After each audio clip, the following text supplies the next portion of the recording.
이론 시험 문제 풀도록 하겠습니다. 1번. 다음은 회계 거래의 결합 관계를 표시한 것이다. 옳지 않는 것은? 보기 1번. 수선비 10만 원을 현금 지급하였다.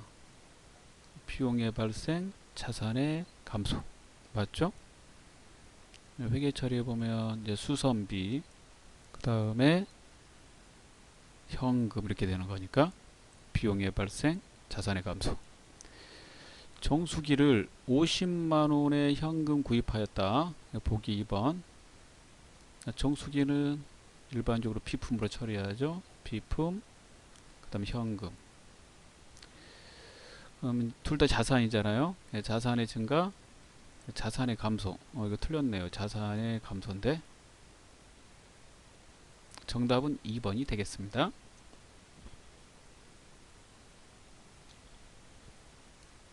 보기 3번. 주식 발행으로 1억 원을 현금 조달하였다. 그러면 현금, 주식을 발행하면 자본금이니까 자본금, 자산의 증가, 자본의 증가 맞고. 보기 4번. 상품을 20만원에 현금 매출하였다. 이렇게 되면 현금 받았다는 말이고 상품을 팔았다는 말이니까 상품 매출, 자산의 증가, 수익의 발생. 그래서 정답은 2번이 되겠습니다. 자, 2번. 다음 중 현금 및 현금성 자산 금액을 모두 합하면 얼마인가? 현금 및 현금성 자산은 현금, 그 다음에 요구불 예금, 현금성 자산을 말합니다. 현금에 속하는 것으로 통화, 즉 지폐하고 주화가 있고요. 그 다음에 통화 대용증권, 즉 자기압수표, 타임 발행 당좌수표, 가계수표, 배당금 지급 통지표, 사채이자 지급표, 우편한 증서 등이 있습니다. 그 다음에 요구불 예금에 당좌예금, 보통예금, 저축예금이 있고요. 그 다음에 현금성 자산에 취득 당시 만기가 3개월 이내에 도래하는 금융상품이 있습니다. 따라서 거기에 해당되는 내용을 더해보면 첫 번째 타임 발행 당좌수표 현금이죠. 그 다음에 당좌예금, 요구불예금, 그 다음에 취득 당시 만기가 2개월인 양도성 예금증서 현금성 자산이죠. 따라서 40만원 더하기 50만원 더하기 60만원을 하게 됩니다. 정답은 150만원. 현금 및 현금성 자산에 해당되지 않는 나머지 두 개 잠깐 확인해 볼게요. 선일자 수표는 미래의 날짜로 발행된 수표를 말합니다. 원래 다른 회사로부터 당좌 수표를 받았을 때는 그 날짜로 받아야 돼요. 그 날짜, 물건을 판 날을 말하는 거죠. 우리가 물건을 팔고 다른 회사한테 당좌 수표를 받았다라고 하면 그 물건을 판 날짜로 발행된 당좌 수표를 받아야 돼요. 그 날짜로 은행에다가 수표를 제시하면 현금으로 바꿔주기 때문에 우리가 현금 및 현금성 자산에 포함되는 겁니다. 근데 선일자 수표는 그 수표 발행일이 미래의 날짜로 되어 있다는 거예요. 그 지급일이 미래의 날짜로 되어 있는 거죠. 그래서 그 미래의 날짜까지 기다려야지만이 현금으로 회수할 수 있으므로 그 판 물건이 상품이나 제품 팔았다면 어음으로 처리해요. 받으러. 어음하고 똑같잖아요. 상품과 제품이 아닌 거 혹시 팔았다면 미수금으로 처리하는 거고. 그 다음에 차용 증서는 돈을 차입을 할 때 쓰는 증서이므로 차용 증서를 쓰고 돈을 이제 빌렸다라는 그런 말이므로 부채에 해당이 됩니다. 자산하고 관계가 없겠죠.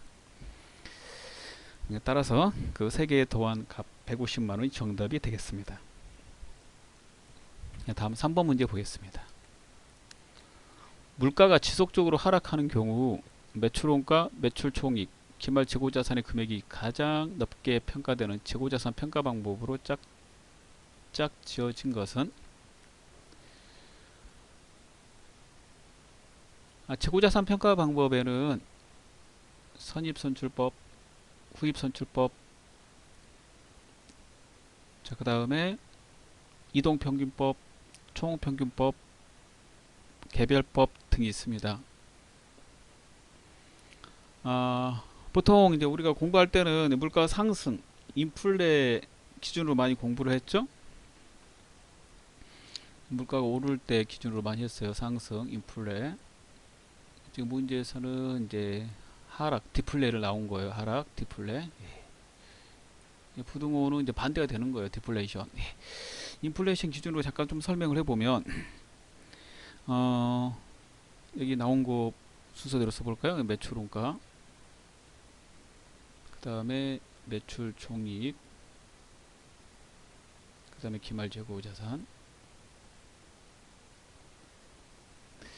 자, 매출 총이익이 물가가 오를 때 가장 크게 잡히는 거는, 이익이 크게 잡히는 거는 싸게 사서 비싸게 파는 거잖아요. 그러니까 선입선출법이 되는 거죠. 제일 크게 잡히는 거. 그 다음에 이동평균법, 총평균법, 그 다음에 후입선출법이 되는 거고. 그 다음에 매출 원가가 크게 잡혔다는 말은 비싸게 팔려나간 거 말하는 거죠. 그래서 물가가 오를 때 가장 비싸게 팔려나간 거는 가장 나중에 사온 게 가장 비싸게 팔려나가겠죠.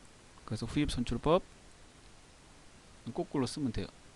총평균법, 이동평균법, 선입선출법.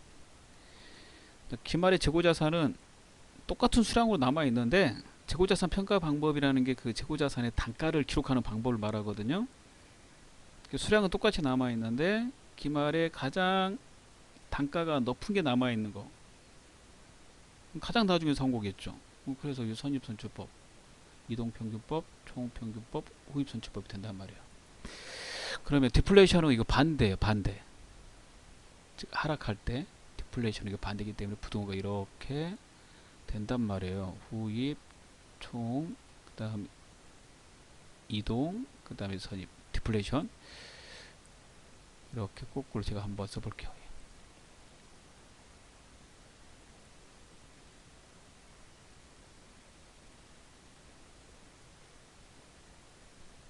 이렇게 되므로 첫 번째 매출원가부터 볼게요. 매출원가가 매출원가 이거란 말이에요. 가장 크게 잡히는 거는 선입선출법. 그다음 매출총익이 가장 크게 잡히는 거는 후입선출법. 기말재고가 가장 크게 잡히는 거 후입선출법. 따라서 선입, 후입 정답은 3번이 되겠습니다. 4번 보겠습니다. 다음 중 유형자산의 정의와 인식 조건에 해당하지 않는 것은 1번 자산으로부터 발생하는 미래의 경제적 효익이 기업에 유입될 가능성이 매우 높다. 이럴 때 유형자산으로 인식하라고 되어 있습니다. 보기 2번 자산의 원가를 신뢰성 있게 측정할 수 있다. 맞고요. 보기 3번 기업의 정상적인 영업활동 과정에서 판매를 목적으로 보유하는 물리적 형체가 있는 자산이다. 정답은 3번입니다. 판매 목적으로 보유하고 있는 자산은 재고자산이에요. 재고자산. 보기 4번 1년을 초과하여 사용할 것이 예상되는 자산이어야 한다. 그게 맞는 말이고요. 유형자산이 이제 비유동 자산이니까 1년을 초과해서 사용하는 거고, 그 다음에 영업활동에 사용하는 거지만 판매하는 건 아니에요, 여러분. 그리고 형체가 있어야 되는 거고, 즉 영업활동 하는데 필요한 형체가 있는 1년을 초과해서 사용되는 자산이 유형자산이 되겠습니다. 5번 단기 5월 2일 단기 시세 차익을 목적으로 주식회사 동구의 주식을 액면금액 5,000원에 200주를 취득하고 액면가로 취득했네요. 수수료 5만원과 함께 현금으로 지급했다. 단기 시세 차익 목적으로 사는 주식은 이제 단기 매매증권이 됩니다. 그러니까 매매증권 취득할 때 발생되는 수수료는 취득할 때 수수료 비용으로 취득할 때 처리해요. 이 주식을 단기 10월 1일에 한 주에 4,500원으로 100주를 매각했대요. 200주 사서 절반 판 거네. 근데 싸게 팔았네요. 이렇게 500원 손해보고 팔았어요. 이렇게. 그러면 500 곱하기 100주 하면은 5만원 5만원이 손실이 발생돼요. 단기 매매증권 처분 손실, 영업의 비용입니다.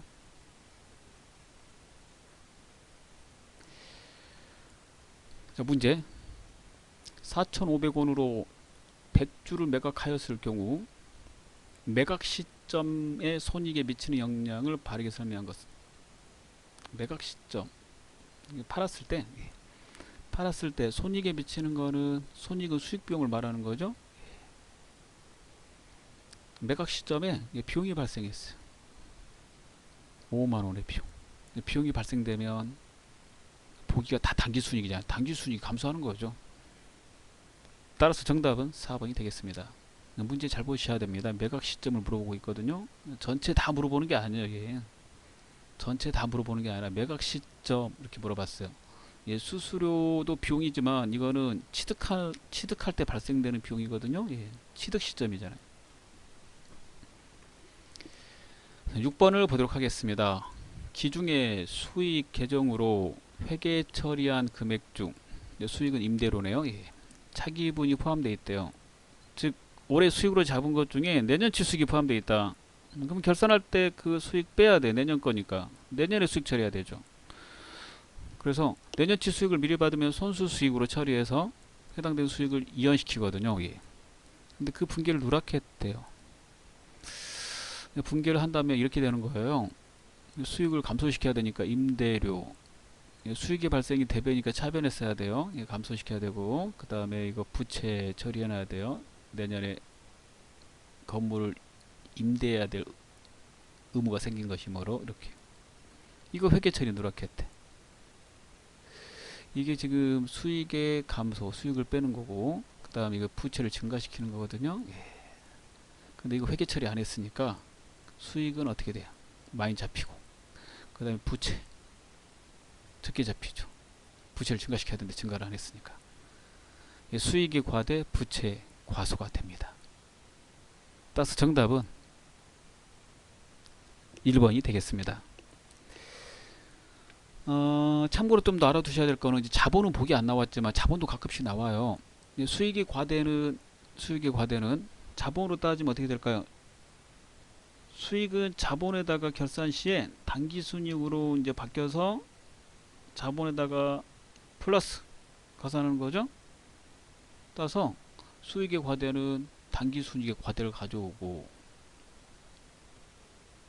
당기순이익의 과대는 자본의 과대로 이어지는 거죠. 여기까지 알아두셔야 돼요. 이만큼 세트입니다. 이렇게. 그 다음에 7번 보겠습니다. 주식 배당 시 자본금 및 이익여금 변화에 대해 올바르게 짝지은 것은 주식 배당 회계 처리가 이렇게 되거든요. 미처분 이익여금.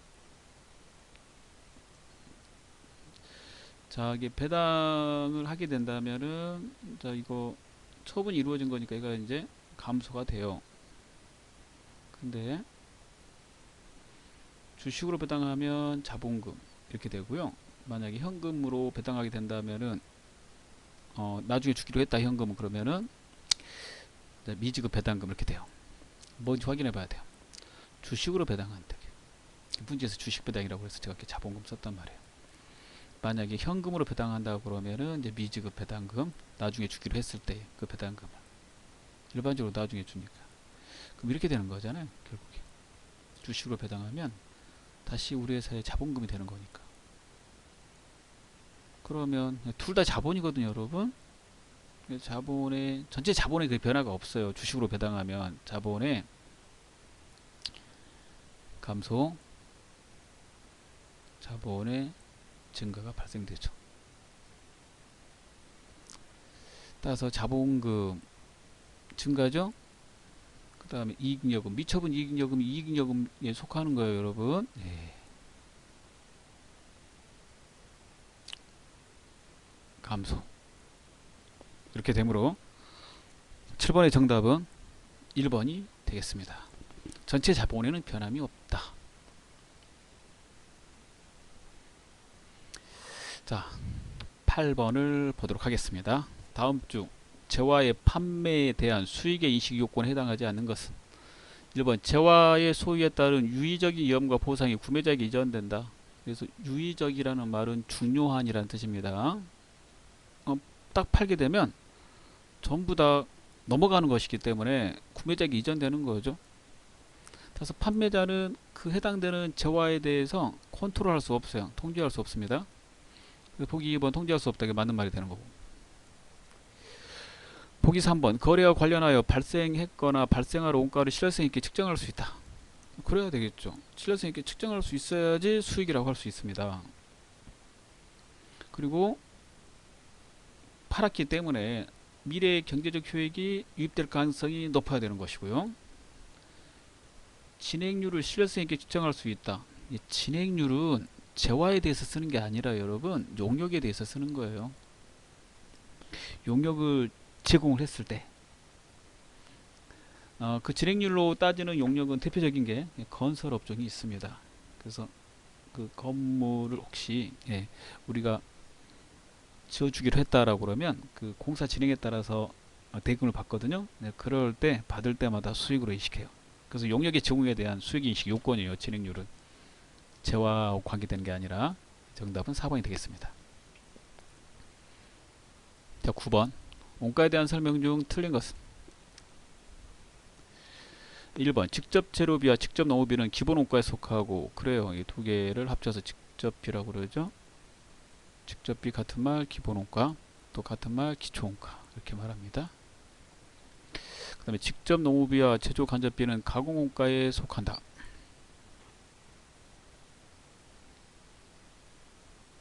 그렇습니다. 가공비의 공식이 직접 농업비 플러스 제조 간접비잖아요. 이건 맞는 거네. 틀린 걸 골라라 그랬어요. 2번 조업도가 증가함에 따라 단위당 고정비는 일정하지만 단위당 변동비는 감소한다. 이게 틀렸네요. 이게 감소하고 이게 일정한데 정답이 2번이네요. 단위당 고정비하고 단위당 변동비 그래프로 그려보면 단위당 고정비는 이렇게 되잖아요. 이게 단위당 고정비죠. 단위당 고정비. 그 다음에 단위당 변동비는 이렇게 돼요. 단위당 변동비. 따라서 2번이 틀렸습니다. 그래프를 보면서 이렇게 비교할 수 있어야 되니까 교재에 해당되는 파트를 보시면서 그래프를 잘 숙지하시기 바랍니다. 조업도가 증가함에 따라 보기 3번 변동비 총액은 증가하지만 고정비 총액은 일정하다. 그렇죠? 이게 총 고정비잖아요. 일정. 총 고정비. 일정한 거에 좀 이렇게 수평으로. 그 다음에 이게 총 변동비죠. 총 변동비. 맞는 말이고. 보기 4번 매몰 원가는 과거에 발생한 원가로 현재 의사결정에 영향을 미치지 못한다. 그렇습니다. 10번 주식회사 한국은 4월 중에 5만원의 직접 재료를 구입하였다. 직접 재료의 4월 초 재고는 만원이고 그 다음에 4월 말 재고는 2만원이다. 4월 총 제조 원가는 20만원, 제조 간접 원가는 3만원이면 4월 직접 넘어 원가는 얼마인가? 이거 총 제조 원가 공식을 외우면 되죠? 총 제조 원가가 어떻게 돼요? 총 제조 원가가 지금 20만원이래요. 공식이 직접 재료비 플러스 직접 노무비 플러스 제조 간접비, 제조 간접 원가.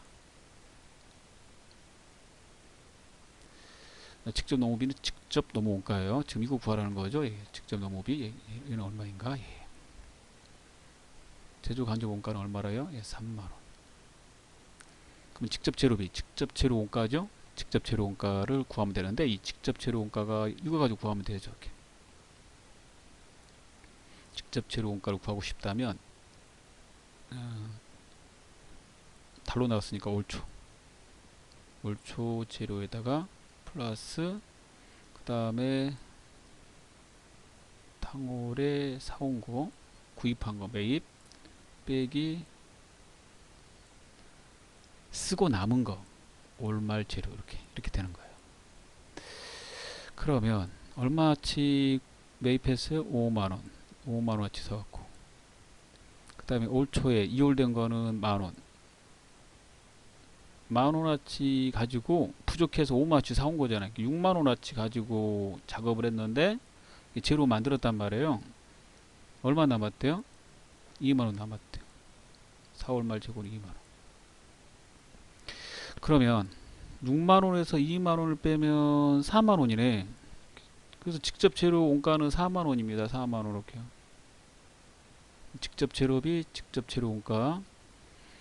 그러면 전체가 20이 돼야 되는데 직접 재료 원가, 직접 재료비 4만원, 제조 간접 원가 3만원. 이렇게 하면 7만원이잖아요. 그러면 직접 노무 원가는 13만원이 돼야 돼요. 정답은 2번이 되겠습니다. 그 다음 11번 보도록 하겠습니다. 다음 중 실제 개별원가 계산과 정상 개별원가 계산에 대한 설명으로 옳지 않은 것은? 개별원가 계산에 두 가지가 있어요. 실제 개별원가 계산과 정상 개별원가 계산인데 차이점이 뭐냐면 그 제조간접비 구하는 겁니다. 공통점은 그 직접비는 실제 발생된 걸로 구해요. 근데 간접비 구할 때, 제조간접비 구할 때 실제 개별원가는 실제 발생된 걸로, 정상 개별원가는 예상해서 그렇게 해서 계산하는 방법이죠. 정상 개별원가는 언제 사용하는 거냐면 매달 수량의 차이가 심할 때, 즉 계절을 타는 제품 이런 경우에는 제조간접비를 실제 발생된 걸로 계산을 하면 정확도가 떨어지기 때문에 예상해서 계산한다라고 했습니다. 옳지 않은 거죠. 실제 개별원가 계산은 분자의 실제 제조간접비 합계를 분모의 실제 조업도를 사용하여, 즉 실제 배부 기준을 사용하여 제조간접비 배부율을 구한다. 맞아요. 둘 다 실제 발생된 걸로 배부율을 구하죠. 정상 개별원가 계산은 분자의 예정 제조간접비 합계를 분모의 예정 조업도, 즉 배부 기준을 사용하여 제조간접비 배부율을 구한다. 맞아요. 이건 예상한 걸로 하는 거, 예상한 걸로 둘 다. 둘 다. 실제 개별원가 계산에서 실제 제조간접비 배부는 개별 제품 등의 실제 조업도, 실제 배부 기준 곱하기 제조간접비 실제 배부율을 사용한다. 실제 발생된 거니까 실제로 이렇게 해서 구합니다. 맞아요. 4번 정상 개별원가 계산에서 예정 제조간접비 배부 금액은 개별 제품의 예정 조업도 곱하기 제조간접비 예정 배부율을 사용한다. 실제 조업도입니다. 실제 배부 기준. 공식을 좀 외워두셔야 됩니다. 이거 푸시려면 4번이 되겠습니다. 12번입니다. 다음 자료를 이용하여 매출원가를 계산하면 얼마인가? 일단 매출원가의 공식이 어떻게 되는 거냐면 이렇게 되죠. 기초 제품 작년에 팔다 남은 거에다가 플러스 단기에 완성된 거, 단기 제품 제조원가 마이너스 기말에 팔다 남은 거, 이렇게 하면 팔린 거 매출원가가 돼요. 일단은 당연한 내용이겠지만 이걸 자꾸 쓰는 습관을 하지 않으면은 문제 푸는데 시간이 오래 걸립니다. 팔려 나갔다는 거는 작년에 팔려 남은 데다가 올해 완성된 거, 우리가 제조업이니까 단기 제품 제조원가 더하고 올해 팔고 남은 거 빼면 팔려 나간 거죠. 그럼 이 자료 3개가 있으면 정답을 빨리 구할 수 있어요. 기초 제품 50이래요. 그 다음에 기말 제품 25만원. 그러면 단기에 완성된 단기 제품 제조원가만 있으면 되는데 안 나와 있잖아요. 단기 제품 제조원가 공식을 말아야 된다는 말이에요. 단기 제품 제조원가 공식은 단기에 완성된 제품을 말하는 거니까 작년에 만들다 남은 거에다가 올해 투입된 비용, 단기 총 제조원가, 그 중에서 만들다 남은 거, 기말 제공품, 이렇게 구하는 거거든요. 보기에 다 있죠. 기초 제공품이 35만원, 단기 총 제조원가가 100만원. 그 다음에 만들다 남은 기말 제공품은 40. 그러면 단기 제품 제조원가는 95만원이 돼요. 계산하시면 95만원. 그러면 50만원 더하기 95만원 빼기 25만원 하면 되겠죠? 결국에 120. 8년 나간 거는 120만원이라는 걸 알 수 있습니다. 따라서 정답은 4번이 되겠습니다. 자, 13번을 보도록 하겠습니다. 다음 중 면세 대상에 해당하는 것으로만 짝져진 것은 13, 14, 15 나오는데 부가가치 세법 문제입니다. 자, 면세 골라볼게요. 수돗물 면세죠. 도서신문 면세고, 이게 가공식료품은 과세입니다. 미가공식료품이 면세죠. 예, 아니고 전세버스 이거 과세예요, 여러분. 과세. 일반 버스는 여러분 면세죠. 예. 토지의 공급 면세. 토지의 임대는 또 과세예요. 예. 연타 무연타 면세.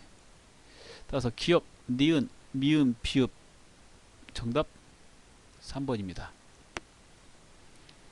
14번 보겠습니다. 부가가치세 과세 사업을 영위하던 사업자가 폐업할 때 다음과 같은 남아있는 재화의 부가가치세 과세 표준은 얼마인가? 다음 매입할 당시 매입세 공제를 받을 수 있는 항목에 대해서는 매입세 공제를 받았다. 매입세 공제를 받은 과세 재화가 있는데 혹시 사업을 하시던 분이 폐업을 했다 그러면은 폐업할 때 남아있는 그 과세 재화에 대한 시가로 공제를 다 받았기 때문에 이 부가세 폐업할 때 남아있는 재화가 있다면 공제를 받았으니까 이게 사업하겠다고 공제 준 거잖아요. 그래서 투자 목적으로 사온 것들은 공제 주기 때문에 사업하겠다고 해서 이제 공제 받았으므로 혹시 폐업을 하고 남아 있다면 이거는 사업주가 다 가져가는 걸로 봐요. 사는 걸로 본다고요. 그래서 남아 있는 과세 재화가 있다면 시가, 예, 이 금액을 과세 표준으로 해서 부가세 신고하라고 되어 있어요. 상품하고 토지가 있는데 토지는 면세죠, 여러분. 면세니까 과세 표준과 관계 없어요, 여러분. 지금은 문제가 과세 표준을 물어보고 있는 겁니다. 과세해야 될 금액. 따라서 1500만원 정답이에요. 1번입니다. 토지는 면세 의무로 해당 사항이 없음. 마지막 15번 보겠습니다. 다음은 부가가치세법에 따른 주사업장 총괄 납부와 사업자 단위 과세에 대한 설명이다. 가장 틀린 것은? 자, 1번 주사업장 총괄 납부란 사업장이 둘 이상 있는 사업자가 일정한 요건을 갖춘 경우 각 사업장의 납부세액 및 환급세액을 합산하여 주된 사업장에서 총괄해 납부할 수 있는 제도이다. 맞습니다. 한꺼번에 납부만 할 수 있어요. 주사업장 총괄 납부와 사업자 단위 과세는 여러분 사업장이 2개 이상 있을 때 그 부가세 신고, 그 다음에 부가세 납부를 편하게 할 수 있도록 나온 제도입니다.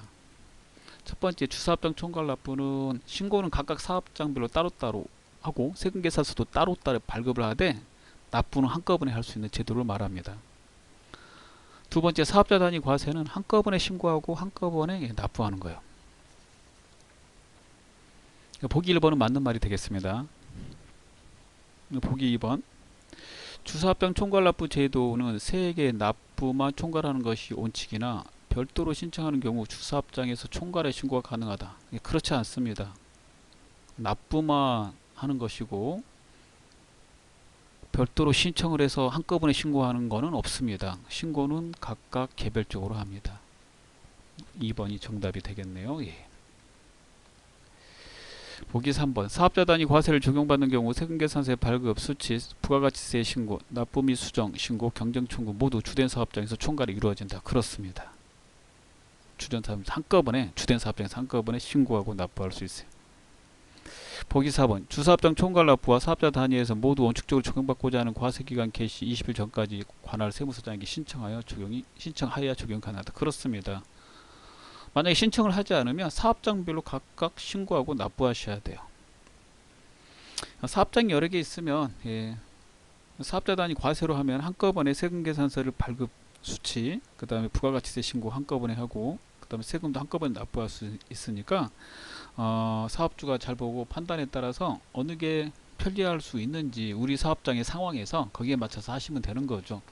두 개 중에 하나를 선택해서 하시면 편하게 신고 납부할 수 있습니다. 우리는 그 둘의 차이를 잘 구분을 해야 되는 것이고요. 자, 여기까지 하도록 하겠습니다. 감사합니다.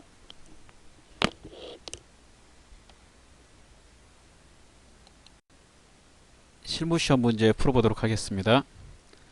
보령물산 주식회사는 가구류를 제조하여 판매하는 중소기업이며 단기 회계기간 1월 1일부터 12월 31일이다. 전산 세무회계 수업용 프로그램을 이용하여 다음 물음에 답하시오. 예, 가구류를 제조하는 회사입니다. 자, 1번. 다음은 기초정보 관리 및 정기분 재무제표에 대한 자료이다. 각각의 요구사항에 대하여 답하시오.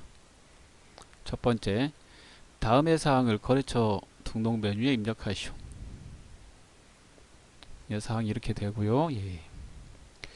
주소 입력 시 우편번호 입력은 생략해도 무방함. 자, 이거는 주소를 직접 타이핑해서 넣어도 된다는 말이므로 타이핑해서 넣으시면 더 빠르니까 더 그대로 타이핑해서 입력하겠습니다. 자, 주식회사 우진상사이므로 일반 거래처에다 입력하겠습니다. 자, 프로그램 기초정보관리에 거래처 등록을 클릭합니다. 자, 일반 거래처 탭의 하단에다가 지문에 있는 그대로 입력하시면 되겠습니다.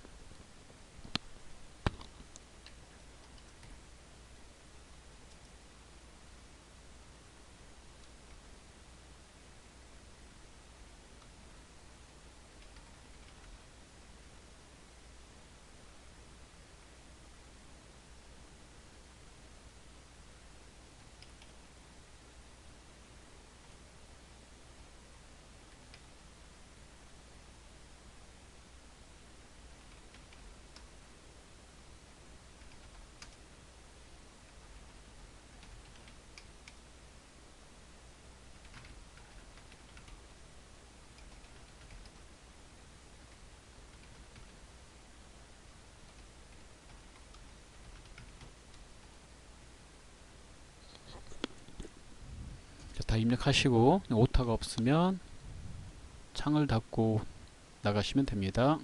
줄이 바뀌면 자동으로 저장입니다.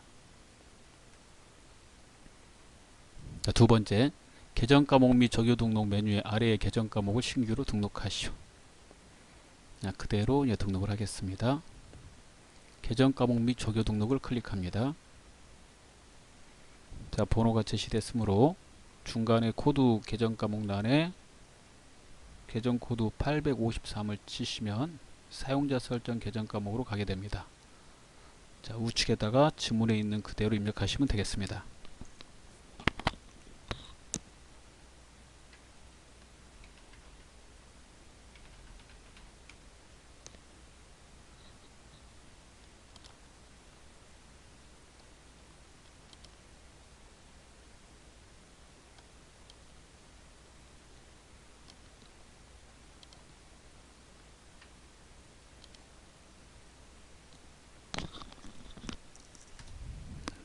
됐습니다. 네, 그대로 입력했습니다. 지문대로. 창을 닫고 나가면 됩니다. 세 번째, 다음은 정기분 자료이다. 주어진 자료를 수정 및 입력하여 관련된 정기분 재무제표를 모두 수정하시오.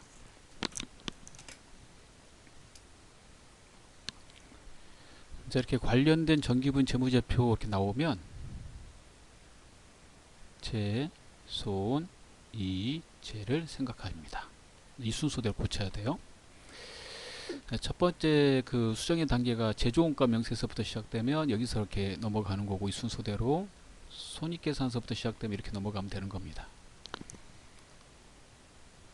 자료를 확인해 보겠습니다. 기초 원재료 재고액, 기초 제공품 재고액은 정기분 원가 명세서죠. 이거 정기분 원가 명세서. 그 다음에 기초 제품은 손익계산서. 정기분 손익계산서. 관련되어 있는 거 다 확인해야 되므로 최소이지 순서대로 하시면 되겠습니다. 자, 그러면 정기분 재무제표에서 정기분 원가명세서를 클릭합니다. 자, 온재료비 옆에 금액을 누르고요. 자, 기초 온재료부터 지문을 보고 입력합니다. 자, 기초 온재료 2천만원, 그 다음에 기초 제공품 확인 누르시고 기초 제공품 오른쪽 6번이거든요. 예. 3천만원. 이렇게 하게 되면 단기 제품 제조원가가 수정됩니다. 3억 3,562만 2,500원으로 수정됐습니다. 이 금액이 손익계산서에 반영돼야 되므로 이 금액을 시험지에다 써놓던지 시험장에 가서, 아니면 이 창을 닫지 마시고 정기분 손익계산서에 가셔서 해당되는 금액으로 고쳐주시면 돼요. 제일 먼저 제품 매출원가의 금액을 눌러서 여기죠. 단기제품 제조원가, 똑같은 이름, 단기제품 제조원가, 정기분 원가 명세서에 이 금액하고 일치가 돼야 돼요. 같은 이름입니다. 3억 3,562만 2,500원으로 수정합니다.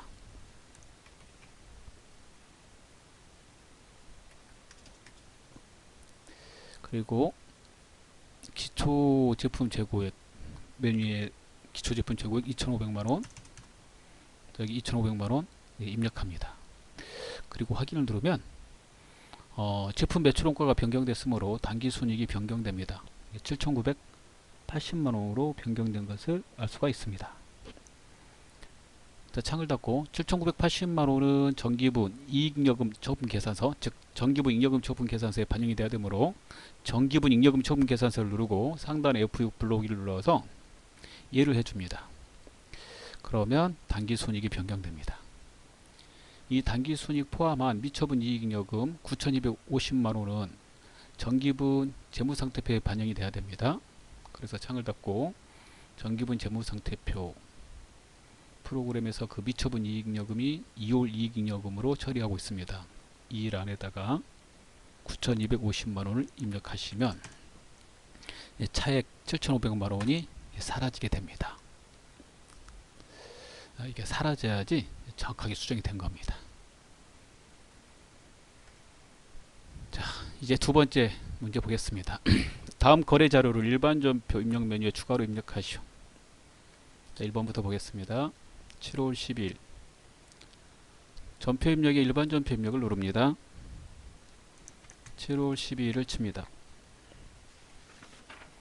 자, 교재를 봐주시기 바랍니다. 될 수 있으면.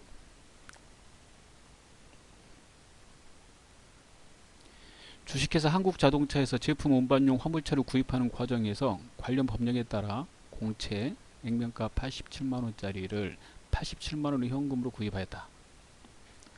일반 기업 회계 기준에 의해 평가한 공채 현재 가치는 78만원이며 매도 가능 증권, 투자자산으로 회계 처리한다. 그러면 차변에 매도 가능 증권을 써야 되겠죠? 자, 매도라고 치면 매도 가능 증권이 두 개 뜹니다. 투자자산은 두 번째 겁니다, 여러분. 첫 번째 거는 당좌자산이에요. 두 번째 거 선택. 이거는 계정과목 및 조교 등록에 가서 계정 체계를 보시면 얘가 투자자산이라는 걸 알 수 있습니다. 유가증권 취득 시에는 공정가치를 취득가액으로 쓰라고 되어 있으므로 이 공정가치가 현재 가치입니다, 여러분. 78만원이라고 써야 됩니다. 그런데 돈은 87만원 주고 샀죠, 액면 금액으로. 그럼 그 차익이 발생했어요. 유형자산 취득 시에 국공채의 매입 금액과 현재 가치의 차익이 발생되면 유형자산의 취득원가에 더해야 된다라고 그랬으므로 유형자산은 화물차니까 차량 운반구에다가 더해줘야 돼요. 그래서 87만원 빼기 78만원의 차액 9만원을 이렇게 처리해 주시고 대변의 현금 87만원 처리하시면 되겠습니다. 자, 두 번째 보겠습니다. 7월 22일입니다.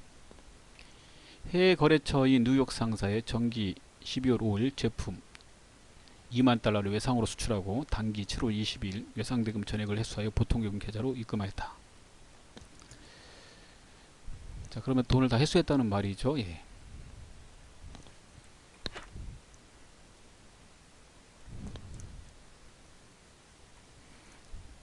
자, 그러면 또 회계 처리는 이렇게 이제 보통예금, 외상매출금 이렇게 되고요. 이 외상매출금의 금액은 장부 금액을 써야 되겠죠. 잘 보시면 이렇게 됩니다. 12월 5일날 수출을 했어요. 12월 5일날 그때 환율이 이렇게 장부 금액 써놨는데 이게 결산을 거쳤어요. 위안은 평가해야 되거든요. 장부 금액이 이걸로 바뀐 거예요. 따라서 외상매출금은 2만 달러 곱하기 1150원 이렇게 됩니다. 그래서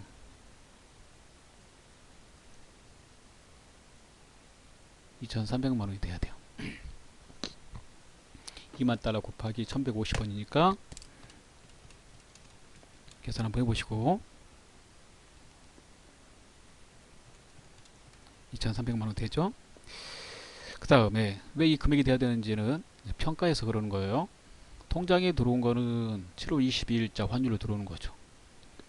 그러면 2만 달러 곱하기 1050 계산해 보시면 2,100만원이 됩니다. 그럼 이 둘의 차익이 발생했죠. 차익이 발생했어요. 예. 차익은 환율이 이제 떨어진 거예요. 떨어진 환율은 이제 100원이 되겠습니다.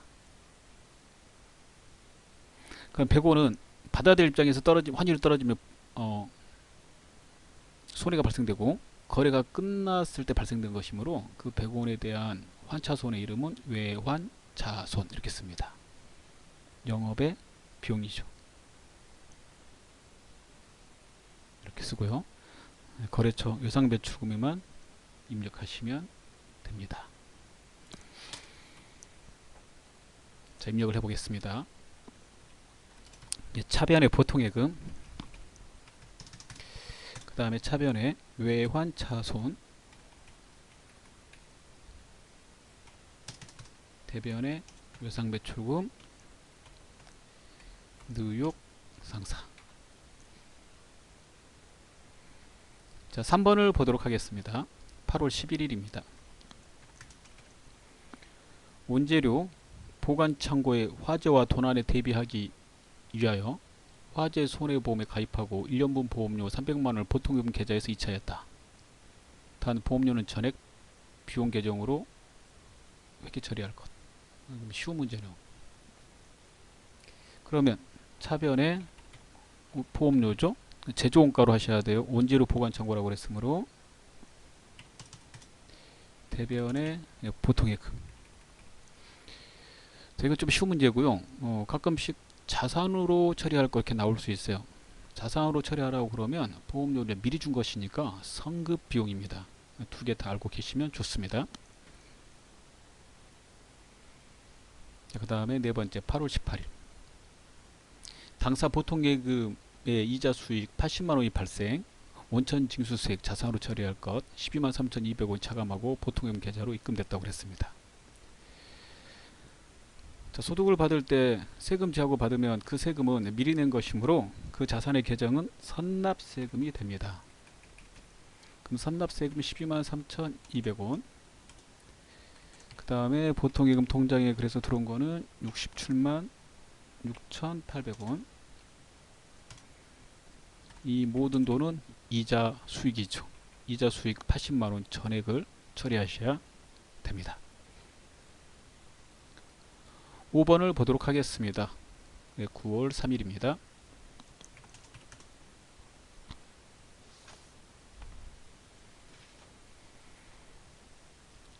(3월 31일에) 열린 주주총회에서 결의했던 금전배당금 1,000만원을 보통예금으로 지급하였다. 3월 31일에 회계 처리는 적정하게 이루어졌고 온천징수는 없는 것으로 가정할 것. 그러면 금전배당금 지급했다는 말이죠. 금전배당금 주주총회에서 결의하면 미지급배당금으로 처리합니다. 그래도 혹시나 해서 3월 31일을 이렇게 가보시면 돼요. 미지급배당금 1,000만원 확인했습니다. 그러면 9월 3일자로 그 미지급 배당금을 지급했다고 했으니까 차변에 미지급 배당금 대변에 보통예금. 미지급 배당금은 채무 의무로 거래처를 입력을 해야 되는데 거래처가 나와 있지 않죠. 누구한테 지급했는지. 그래서 생략 입력할 수가 없으니까 생략 그렇게 하시면 되겠습니다. 그 다음에 6번입니다. 11월 1일입니다. 주식회사 윤수상사가 법원으로부터 파산 선고를 받음에 따라 윤수상사에 대한 외상매출금 1,000만원의 횟수가 불가할 것으로 판단되어 해당 외상매출금을 대손으로 처리하였다. 당사의 대손 충당금을 조회하여 회계 처리하고 대손수익 공제는 고려하지 않는다. 대손이 발생되면 대손 충당금을 먼저 가져다 써야 됩니다. 대손 충당금 조회할 때 여러 장부가 있지만 그래도 가장 편하게 볼 수 있는 장부가 결산재무제표의 합계잔의 시산표입니다. 이거 외에도 다른 장부에서 조회할 수 있습니다. 대손이 발생된 날짜를 입력해 볼게요. 11월 1일. 그리고 충당금 확인해야 되는 건 외상매출금이죠. 외상매출금. 바로 밑에 대손 충당금이 있어요. 대손 충당금의 잔액은 대변을 봐야 돼요. 대변의 잔액란을 이렇게 보시면 됩니다.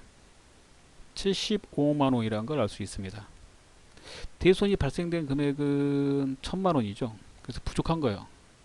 부족한 거는 이제 비용 처리해야 됩니다. 이걸 반영해서 회계 처리해 볼게요.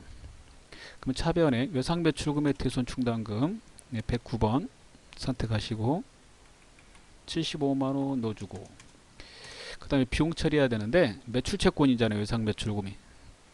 매출채권과 관련된 대손의 그 비용은 판관비로 처리하라고 되어 있고, 판관비의 이름은 대손삼각비입니다.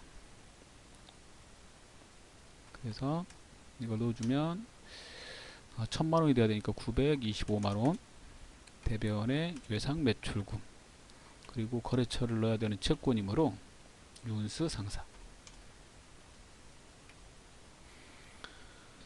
채권하고 채무에는 거래처를 입력해야 되고요. 거래처 입력할 때 이렇게 코드까지 같이 입력을 해줘야 됩니다. 거래처를 입력을 한다는 것은 거래처 온장에서 조회하겠다는 말이고, 이 온장에 데이터가 넘어가게 하기 위해서는 이 코드까지 넣어야 되므로 시험 보실 때 코드를 넣지 않으시면 감점이 되거나 0점 처리가 되니까 주의하셔야 됩니다. 자, 이제 3번을 보도록 하겠습니다. 전표를 바꾸겠습니다. 전표는 이제 메인 매출 전표 입력입니다. 다음 거래 자료를 메인 매출 전표 입력 메뉴에 입력하시오. 유의사항은 일반 전표하고 똑같은데 전자세금계산서, 전자계산서 혹시 나오면 전자란에 여로 입력하셔야 된다는 거, 전자 입력으로 반영해야 됩니다. 자, 1번입니다. 문제 그 세금계산서 때문에 이렇게 화면을 많이 차지하고 있어서 교재를 봐주셔야 됩니다. 첫 번째, 10월 3일. 해피상사에 제품을 판매하고 다음과 같이 전자세금계산서를 발급하였다. 세금계산서를 발급하면 매출의 11번 과세입니다. 자, 세금계산서 보시면 의자라고 되어 있죠. 품목에다 의자라고 쓰고, 수량과 단가 있어요. 100개 단가에 6만원.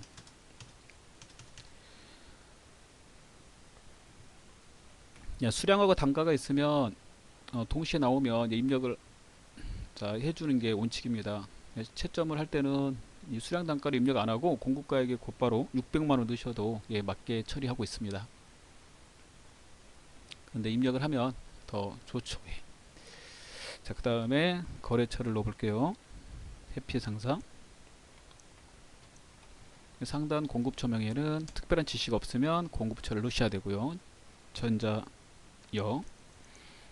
회계 처리해야 되는데, 그 세금계산서 보시면 현금하고 외상 미수금의 금액이 써져 있으므로 계정 과목은 현금하고 우리가 물건을 팔았으니까 외상매출금으로 처리를 해야 됩니다. 그러려면 분계는 3번 혼합입니다. 자동 분계된 두 개로 확인해 보시면 두 개가 맞아요. 제품 매출 마진으로 내버려 두고 차변에 받은 돈을 넣으면 되는데, 첫 번째 현금 330, 그다음 두 번째 차변에 외상매출금 330, 이렇게 처리하시면 되겠습니다. 다음 두 번째 문제입니다. 11월 15일.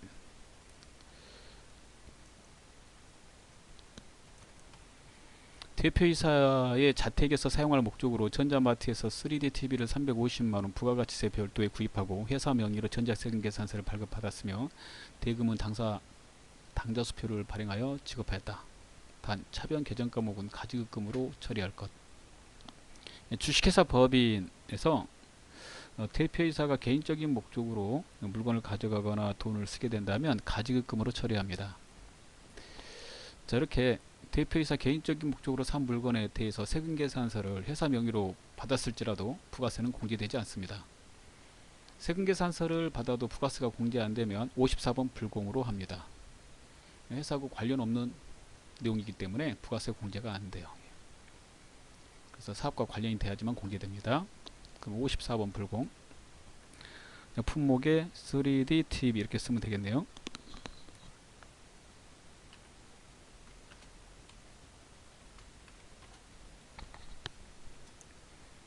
자, 금액 공급가액에 350.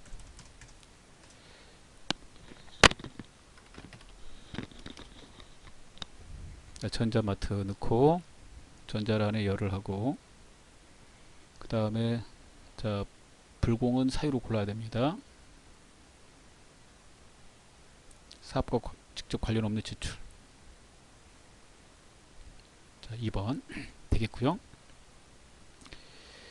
자, 그 다음에 분기는 3번 혼합하시고 사업 물건의 이름은 가지급금으로 해야 되니까 원재료를 가지급금으로 바꾸고 대변에 당좌수표를 발행하면 당좌예금이므로 당좌예금. 문제 내는 출제자가 만약에 대표이사 이름을 써주게 된다면 거래처 대표이사 이름을 넣어야 돼요. 가지급금 옆에다가. 근데 또 가지급금의 거래처 입력은 생략한다 그러면 그럴 때는 안 넣으셔도 됩니다. 현재 문제에서는 대표이사 이름이 나와 있지 않으므로 입력하지 않으셔도 다 맞게 처리가 되겠습니다. 자, 다음 3번을 보겠습니다. 자, 11월 20일입니다. 대만에서 원재료를 공급가액 1000만원 부가가치세 별도에 수입하고 수입 전자세금계산서를 인천세관장으로부터 발급받았다. 수입 세금계산서는 세관장으로부터 받기 때문에 공급처 명단에 세관을 넣어야 됩니다. 당일 부가세를 현금으로 납부하였으며 부가가치세에 대한 회계 처리만 하도록 한다. 수입 시에 세금계산서 받으면 부가세하고 관세 등만 처리합니다. 물건과 관계되는 처리는 먼저 물건이 들어오기 때문에 세금계산서 받았을 때 한꺼번에 처리하지 않고 해당되는 물건을 먼저 처리합니다. 지문에 특별히 그런 지시가 없으면 항상 이렇게 지금 나온 문제대로 처리하셔야 되겠습니다. 자, 그러면 수입세금계산서 받으면 55번 수입입니다. 자, 물건의 이름이 이렇게 숫자로 길게 되어 있으니까 그냥 치지 마시고 그냥 원재료라고 치겠습니다. 시험 보실 때 품목은 채점 대상이 아니므로 품목 임의적으로 쓰셔도 다 맞게 처리됩니다. 공급가액에 1000만원. 자, 인천세관을 넣고요. 전자란에 열을 하고 회계 처리는 1번 현금으로 하시면 자동으로 분기가 됩니다. 자, 이제 4번을 보도록 하겠습니다. 12월 13일입니다.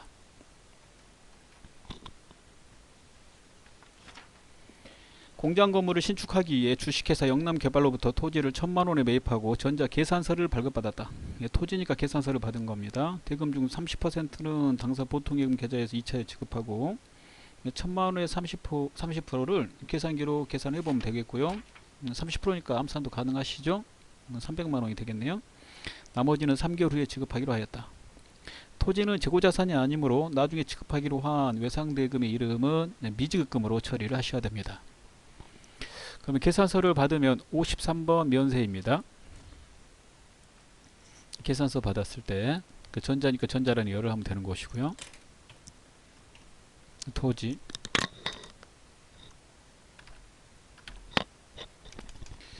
자, 금액에 1000만원 부가세 없고요. 주식회사 영남개발, 전자라네요. 그 다음에 3번 혼합을 하고 하단에 토지로 바꾸고 대변의 첫 번째 보통예금 300만원, 그 다음에 미지급 700만원 되겠습니다. 자, 5번을 보겠습니다. 12월 24일입니다. 김미선 비사업자에게 제품을 110만원의 부가가치세 포함해서 판매하고 대금을 현금으로 수령하였으며 매출에 대한 징빙은 발행하지 않았다. 거래처를 입력할 것 이렇게 되어 있네요. 자, 이거는 14번 건별입니다.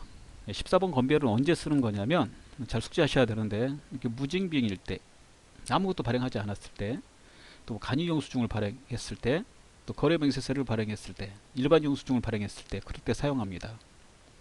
즉 영수증 중에서 현금 영수증과 신용카드 전표가 아닌 나머지 영수증을 발행했을 때는 14번 건별로 넣으시면 된다고 생각하시면 됩니다. 건별 부가세 포함해서 넣는 겁니다. 그래서 14번 건별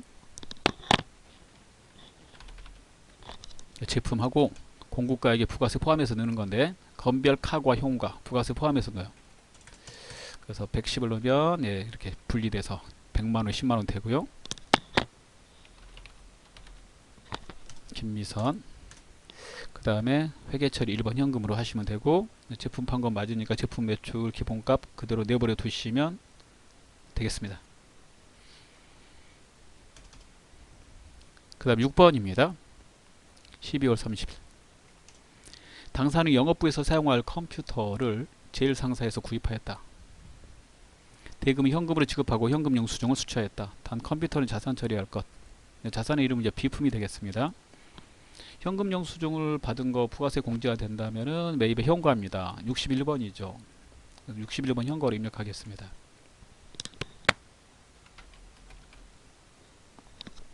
자, 현과는 부가세 포함해서 넣는다고 아까 말했으니까 110만원을 쳐서 넣습니다. 그러면 100만원에 10만원 들어가고,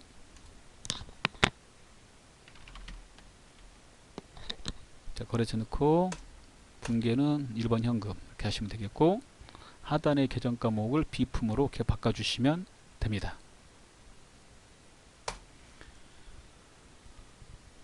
자, 다음 문제 보겠습니다. 4번입니다. 일반 전표 입력 및 매입 매출 전표 입력 메뉴에 입력된 내용 중 다음과 같은 오류가 발견되었다. 입력된 내용을 확인하여 정정하시오.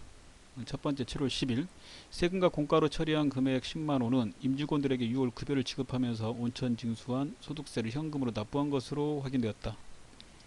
직원한테 급여 주면서 그 온천 징수한 소득세는 예수금이잖아요.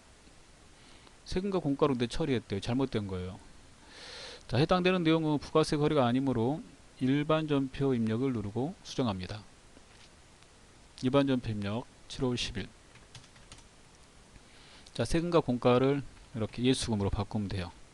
참고로 세금과 공가는 회사가 부담하는 세금과 공과금에 대해서 사용하는 것입니다. 급여 지급 시 온천 징수한 소득세는 회사가 부담하는 것이 아니므로 세금과 공가로 처리할 수 없습니다. 두 번째 보겠습니다. 9월 20일 생산직 직원들에게 확정급여형 퇴직연금에 가입하고 600만원을 보통금 계좌에서 2차에 납부했으나 확정기형으로 잘못 회계 처리하였다. 얘도 일반 전표 입력이죠. 각각 회계 처리할 계정 과목을 외우셔야 되는데, 확정급여형은 퇴직연금 운용자산으로 회계 처리하는 거고요. 확정기여형은 퇴직급여로 회계 처리하는 겁니다. 따라서 이 퇴직급여를 퇴직연금 운용자산으로 바꿔주셔야 돼요. 그리고 이름 외워놔야죠. 확정기여형은 퇴직급여, 그 다음에 확정급여형은 퇴직연금 운용자산. 이렇게 계정 과목 이름을 알아두시면 되겠어요. 그럼 계정 과목만 바꾸겠습니다.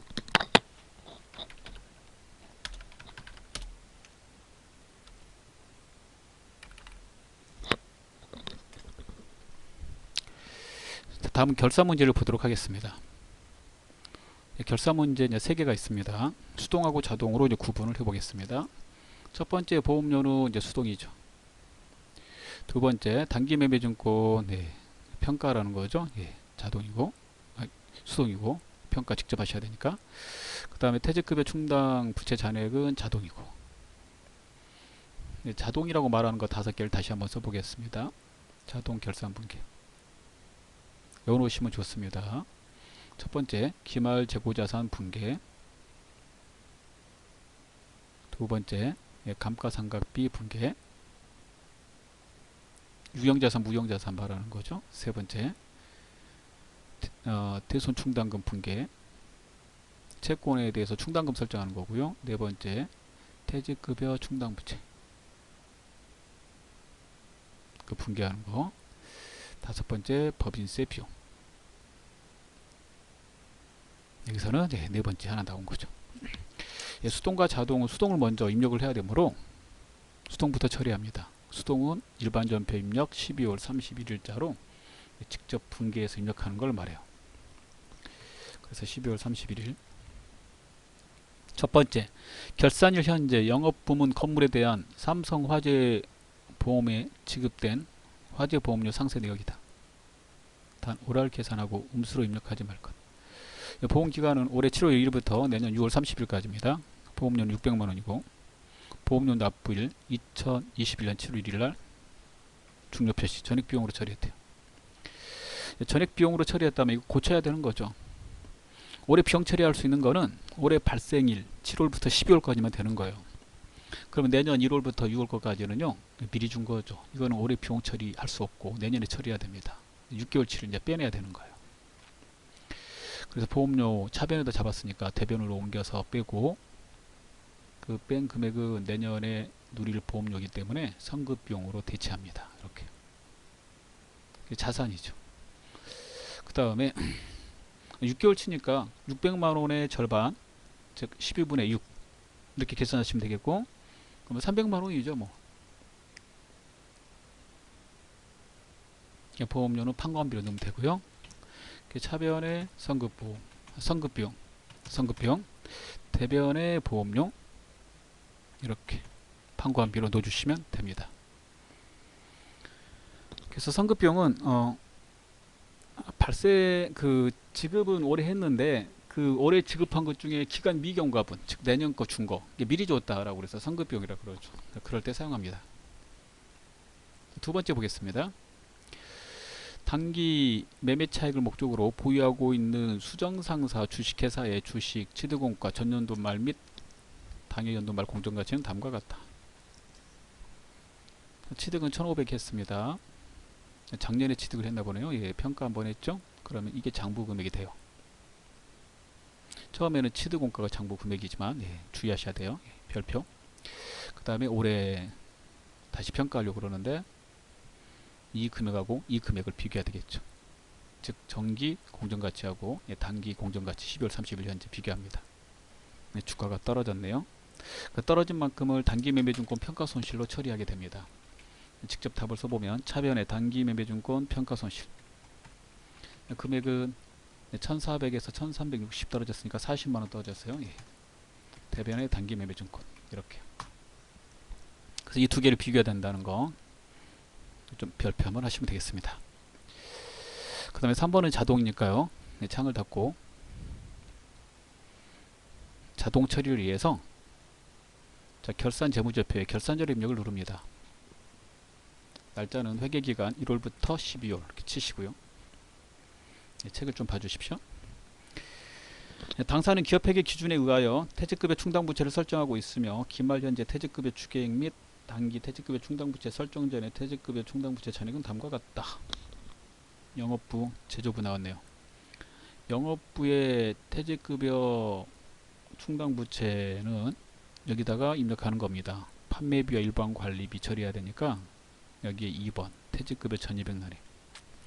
계산은 그 추계액 2600만원에서 가지고 있는 잔액 2600을 가지고 있어야 되는데 2200밖에 없으니까 그만큼 추가로 부족분을 보충해야 되는 거예요. 그러니까 전입한다고 그러죠. 이를 전입이라고 그래요. 그래서 전입란에다 넣으셔야 돼요. 2600에서 2200을 빼봐요. 그러면 얼마를 넣으면 돼요?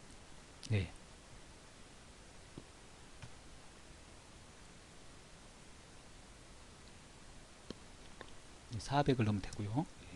그 영업부 거부터 먼저 해볼게요. 2800에서 2500 여기다 좀 쓰죠. 여기 여기는 400, 제조부는 400, 여기는 300 이렇게 넣으면 되겠죠. 여기서 이렇게 뺀다. 이렇게 빼는 거, 이렇게 빼는 거. 이만큼 만들어야 되는데 가지고 있는 게 이만큼이니까 추가로 이만큼을 만들기 위해서 300만원 보충, 400만원 보충 이렇게 되는 거예요. 영업부, 제조부. 그러면 영업부부터 넣어보면 이렇게 판매비와 일반관리비에 가서 퇴직급여 1200 나안에 300을 넣고, 그 다음에 제조부는 제조원가에 반영이 돼야 되니까 노무비, 제조원가 노무비에 반영되는 거죠.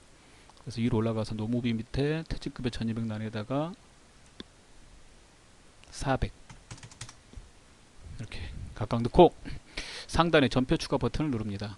그러면 일반 전표에다가 추가하겠냐고 물어봐요. 전표를 회계 처리해서. 그럼 회계 처리가 돼야 되니까 이해해 주셔야 되고요. 이해를 안 하면 0점 처리됩니다. 회계 처리가 안 되기 때문에.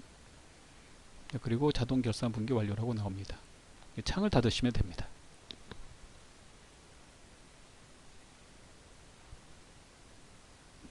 다음 6번 문제입니다. 다음 사항을 조회하여 답안을 이론문제 답안 작성 메뉴에 입력하시오. 첫 번째 1번 1월부터 3월까지 매입 세금계산서 매수가 가장 많은 거래처명 및 매수를 입력하시오. 세금계산서 매수에 대해서 물어보면 부가가치 메뉴에 세금계산서 합계표 가시면 됩니다.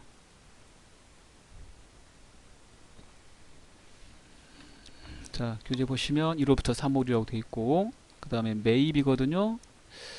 그래서 매입으로 이렇게 바꾸시고, 매입으로 1월부터 3월 정기신고 엔터 이렇게요. 그리고 아무 말 없으면 전체 데이터에서 봐야 돼요. 전체 데이터 탭을 누르고, 뭐 똑같네 뭐. 그럼 눌러주시고, 매수가 가장 많은 거래처 이름하고 매수를 입력하시오 라고 그랬으니까 보시면 4매가 제일 많네요. 거래처 이름은 경기상사. 답을 2개 써야 되니까 매수는 4매 이렇게 됩니다. 자, 두 번째 문제를 보도록 하겠습니다. 자, 이거 여기다가 이제 답을 써놓으시는 거고, 시험장에서는 수업용 프로그램 깔면 이론 문제 답안 작성 메뉴가 있어요. 그 버튼을 눌러가지고 이거 써놓으신 걸 입력하시면 됩니다. 자, 두 번째 1월부터 6월까지 판매비와 관리비로 지출한 복류생비는 얼마인가? 이게 판매비와 관리비 이게 통합된 이름이고요.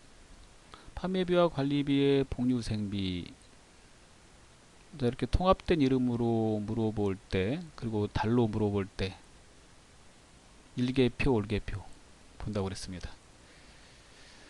이게 빨라요. 올개표 탭을 누르시고, 복류생비 판관비로 조회해서 보시면 6개월치를 봐야 되니까 시간이 상당히 오래 걸리는데, 이렇게 들어오시면 한 번에 다 합산되어 있어요. 자, 1월부터 6월치고, 복류생비 전체 금액을 말한다고 그랬다면 판관비, 복류생비, 제조원가, 복류생비 두 개를 더하는 거지만 판매비와 관리비 것만 원하고 있으므로 판매비와 관리비 밑에 거 찾으시면 돼요. 이렇게 내려가요. 판매비 및 일반 관리비 이렇게 보이네요. 그리고 복류생비를 찾아봐요. 여기 보이죠? 예. 그리고 물어보는 사람이 복류생비 현금 지출된 거, 그럼 이쪽이 정답이고요. 예. 이렇게 현금란. 그런 말 안 나오고 그냥 전체를 물어보면 계란이 정답이 됩니다. 현금이 아닌 거라면 대체란이 되는 거예요. 이걸 정답으로 처리해야 되죠. 계란을 보시면 되겠네요. 비용이니까 차변 쪽을 보는 겁니다. 따라서 정답은 137만 6천원이 되겠습니다. 자, 마지막 문제를 보겠습니다. 일기 예정 신고 시 공제받지 못할 매입세액은 얼마인가? 자, 공제받지 못할 매입세액은 부가가치세 신고세에서 보시는 게 빠릅니다. 날짜를 1월부터 3월. 어느 장부를 봐야 될지 잘 모르시는 분 이렇게 이제 설명을 듣고 있지만, 교재 재장부 조회라는 단원이 있어요. 거기에 어떤 내용일 때는 어느 장부를 보고 라고 이렇게 다 써져 있으니까 그거 한번 확인해 보시고 문제를 푸시는 게 좋습니다. 자, 공제받지 못할 매입 세액을 물어보고 있는데, 세액 물어보는 건 세액. 그러면 세액 부분 쪽을 찾으면 되죠.